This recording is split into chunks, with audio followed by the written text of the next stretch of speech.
going on, everyone? So, the Los Angeles Lakers have 2 roster spots. One will be filled by Marcus Smart, unless the Lakers make any type of consolidation trade or whatever. But that other roster spot, Lakers have a couple options. One, they could kind of go into the season, save that for, post-trade deadline, right? You usually get the buyout market at that point, and Lakers being under the first apron can sign anybody. It's not just somebody that is, under, a certain threshold, right? They can just, somebody gets bought out for $100 million, they can sign them, right? So gives the Lakers some flexibility, kind of get in. Jordan Goodwin, waiving him, sucks because I like Jordan Goodwin, but if the Lakers' intention is to waive him regardless, better for Goodwin to do it now rather than drawing it out and then now he kind of gets screwed, right? Because at least now you buy him out now, he has the opportunity to go and make a roster somewhere else, right? So you're doing right by Jordan Goodwin and you're still getting the same result regardless. So I appreciate that the Lakers gave Jordan Goodwin an opportunity rather than kind of drawing out the inevitable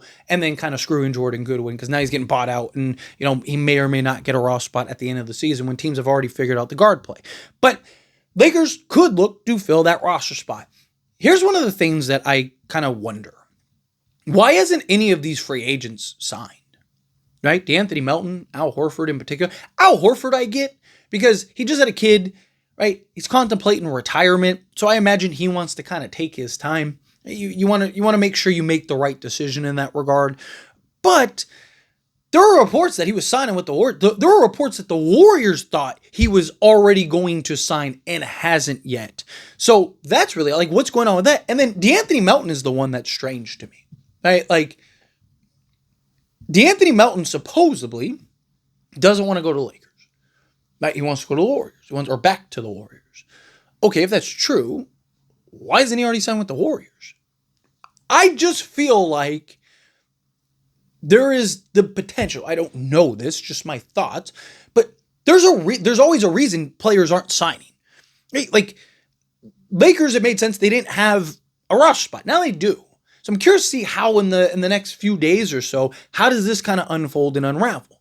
And that's not counting any other roster spots the Lakers may open up if they end up pulling off some type of consolidation trade or something, right? Like the Lakers are still active in trade talks. Like waiving Jordan Goodwin, I don't think changes that by any stretch. Like Lakers are looking for trades. If you're going to waive Jordan Goodwin, you're going to waive Jordan Goodwin regardless. So again, get it over with now. Now you open that roster spot.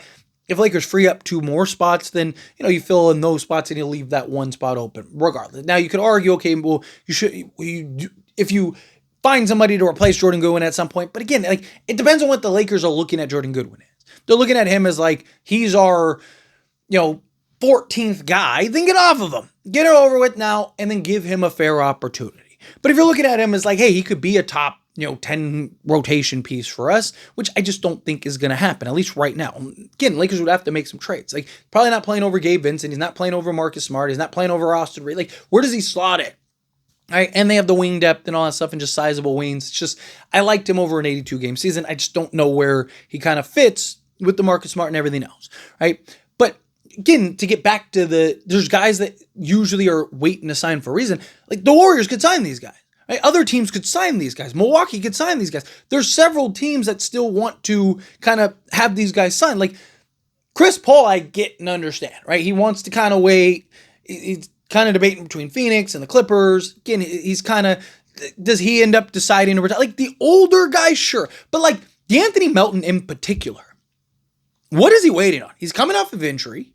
Not only is he coming off of injury, right? Like he's not going to get a huge contract anywhere. So he's either getting the vet minimum or the biannual. Well, Lakers no longer have the biannual. So why not go to Golden State, who can give you that? And now you can go sign with that team and figure that out. Like, you don't get what I'm saying? Like, what's the point of waiting? Also, you're coming off of an injury. Like, what happens if you re-aggravate something? Knock on wood, you never want to see that happen, but it's a risk, right? Why do guys like to sign immediately and get that money, right? Because it's guaranteed, and then if there's any risk, like you hear guys all the time that get injured during workouts, right, or get injured during training camp or something like that. It happens, right? You're still, doing physical drills. You're getting shots up. Sometimes you just land wrong or something. Like again, there's a million things that could potentially happen. It's why players want to kind of sign ASAP, right? So if you're D'Anthony Melton and you're coming and you're doing rehab and you're working on your game and trying to get back to being that guy, it would be in your best interest to just sign with the Warriors, get the most money you can, go to a team that you're familiar with and was really good with, and kind of be done in that regard, move on, unless you want to go to the Lakers, right? And the Lakers opened up that roster spot. And now, like, again, if you're the Lakers, because the Lakers didn't have to waive Jordan Goodwin today or yesterday, right? Like, they didn't have to waive him, right? Like, they could have easily waited until Marcus Smart, spend the next few days trying to see what develops and what ends up happening, but they didn't. They waived him now. Right? Do they know somebody's coming? Have they already had? I mean, if anyone would know, that they're working on something, it would be the Lakers, right? Like, they would be the ones that would know. So I wouldn't be shocked if, later today or tomorrow or something like that, we get reports that the Lakers have agreed to signing a DeAnthony Melton or a Joshua Okogie or an Al Horford or something like that. Because again, like Lakers could have waited. You can't sign Marcus Smart till basically midday Wednesday. So it's not like you're in a rush to do that. And Lakers, it's the offseason, so Lakers are active in conversations and trades. Right? Forget all the reports and who the reports come from. Like, Rob Pelinka's doing his job. He's at least in conversations. That doesn't mean that it's going to yield to something or have a return, but you're at least in conversations. So why not spend the next few days, kind of be patient, evaluate? I mean, they waited till the last minute for Shake Milton. Like, literally. Like, they waited till like an hour before the deadline. So why now immediately go do that with Jordan Goodwin when you don't have to yet? Right? What happens if a trade ends up going down Wednesday morning? And, because these things, when they start to happen, they happen fast. It takes a long time to get there. But once it gets there and everyone's good, it's happening immediately. Right? Like, so if you're the Lakers, like, why not kind of wait and see, engage it, unless you know somebody else is coming?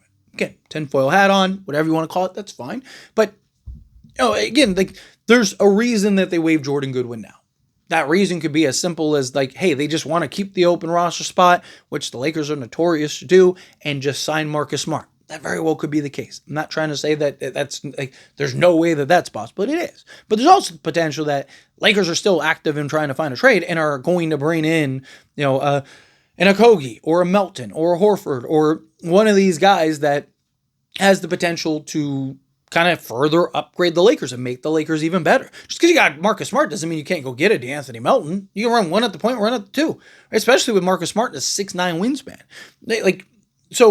Same thing with Okogie. You can run Okogie and Smart at the 1 and the 2. Smart could be the point, Okogie could be the 2, right? You have options there. But anyway, as always, this is a discussion. Pass a question on you. Let me know your thoughts and opinions down in the comments.